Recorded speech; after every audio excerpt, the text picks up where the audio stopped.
There aren't many paths to publishing, and in this video, I have pulled a segment from my Idea to Manuscript course that breaks down the three most common ways to become a published author. Hi, I'm Charlotte. I'm your book coach and developmental editor, and I help women unapologetically write their stories to become published authors. So, as you're working towards having a polished manuscript, there will come a time when you need to start thinking about what is your publication plan. So I'm going to break it down in the next segment with some slides. So as you are nearing having that completed manuscript, it's time to think about publishing. And maybe you've already thought about this or have some ideas, but I wanted to break down some of the publishing paths for you so that as you are thinking about what's best for you, you can also have a plan for publishing. Okay, so let's start by talking about traditional publishing. So this is the way that books have been published for hundreds of thousands of years. And this is where there's some big publishing houses, they buy the books and then they distribute them out into the world to bookstores. Obviously a lot more in the online space now too. So if you're an author looking to go traditionally published, there is a specific route to take, which does mean finding an agent that you can represent you. Unfortunately, we can't just like walk up to some of the big publishers, knock on the door and be like, hey, here's my book. Do you want to publish it? The agents are really there, just like a real estate agent helps broker a deal in between selling and buying houses. The same is true for your book. So having an agent that really, again, believes in your book, just like your editor does, is really important because you want someone that's going to be excited to be advocating on your behalf. And so how do you get an agent? Well, that comes in the process of the query letter. So the query letter is a way, it's kind of like writing a cover letter and explaining who you are, what your book is about, and why you think it's going to be a great fit for specific readers.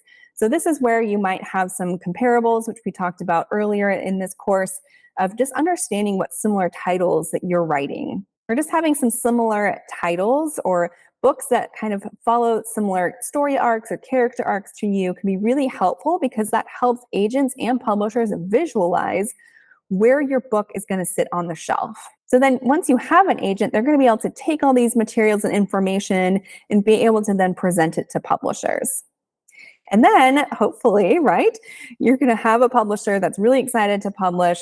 And this is where then you may get an advance ahead of time. So they will pay for your manuscript ahead of time. You don't have to wait for the book to be published and selling before you do get some payments. Everyone's a little bit different in how they structure that. And then there might be royalties based on how many you sell at the end once the book is published as well. What can also be a benefit of traditional publishing is that there's often a lot more support around like cover design and also a little bit of marketing, but there's more and more marketing is falling to authors these days. But you definitely have more of a team. They might also have editors that are going to go through your book. So there can be really great benefits to having more of a team behind you that's also going to help distribute your book further and wider. The downfall of traditional publishing is that sometimes it can be a very long timeline before you're going to see your book out into the world. It can often be 24 months, and it does sometimes mean that you have less control. So depending on the contract you have, sometimes authors don't have a lot of control or voice into what the cover looks like. So it's just really important that working with your agent to make sure that you are signing a contract that you're very clear on, like where you have control, where you can have input, what your payments are going to look like, and how much support you're really going to get with marketing the book.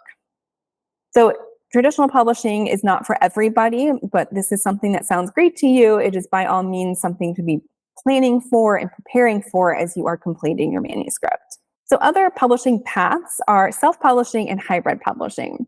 So self-publishing is using platforms like Amazon or Ingram Spark, and this ultimately gives you 100% control of the entire publishing process. This does mean that you are going to be responsible for getting a book design and doing the book formatting, so making sure that if it is going to print, that words aren't getting cut off in the spine and then there's enough spacing around all of your words on the page, and how big is your book, what kind of paper are you going to be using. So there's definitely a lot of decisions going into that. And then, of course, all of the marketing is going to fall to you. So it's one thing to get your book on Amazon, which is super exciting, but to get people actually to go there and buy the book is another story. So that responsibility will fall to you. But this also means that you get full creative control and you do get all the royalties. So it is a really viable path for so many authors these days. And again, especially if you're publishing nonfiction, and this is, going to be supporting your business and trying to attract more clients, it's actually a very viable pathway for you to think about how you can get your book out into the world, and maybe you're taking it to speaking engagements. So there's a lot of benefits to the self-publishing path as well. And that brings us to the hybrid publishing, which is a hybrid of both the traditional publishing and self-publishing world. This is often comes with an upfront fee. So you're probably going to be paying for having editors, having book designers, and having just this built-in team.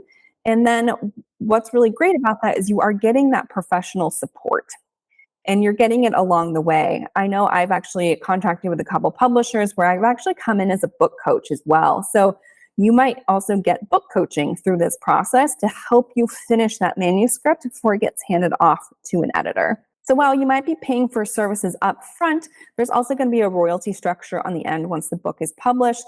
So this is also a really great path if you are wanting more of that professional support to help you finish writing the book and then also through the publishing process. So those are three of the most common publishing paths. And again, it's going to be different for each person. It might be different if you're writing fiction versus nonfiction and what your goals are. So as you are working towards that completed manuscript, it's a great time to be thinking about these different paths that are available, and maybe to start researching the different publishing houses, really researching what's involved in self-publishing. It might also be beneficial to talk to other authors who have gone through this. So that's where kind of writing communities can be super helpful, to tap into people who have gone on either of these paths, just to understand what their experience is like, and to really hone in on what's going to work best for you. Think about what are some of the pros and cons for you based on your goals with your writing and where you'd like to see your book in the world, and what kind of timeline you have. If you're feeling like you want to just get the book into the world, maybe self-publishing is great for you. If you're wanting to be patient and take the time to go traditional publishing, that is also another route as well. So it really just depends on you, your goals, and how you'd like to see your book show up in the world. I will just add that another benefit to the hybrid publisher is that while you get some additional support before you publish a book, they also have a lot of distribution relationships, just like a traditional publisher, in the sense of they can help distribute your book to get onto bookshelves around the country. So again, it really depends on what kind of support you're looking for, both before you write your book and as you're publishing, and then afterwards. So I hope you found this helpful in breaking down the three most common paths to publishing. And if this video was helpful, please like it, be sure to subscribe to the channel, and please let me know if you have any questions in the comments. And if you're interested in learning more about the Idea to Manuscript course, that link can be found below in the description of this video. This is a course designed to help you get the ideas out of your head onto paper towards that completed manuscript. So thank you so much for being here, and I will see you in the next video.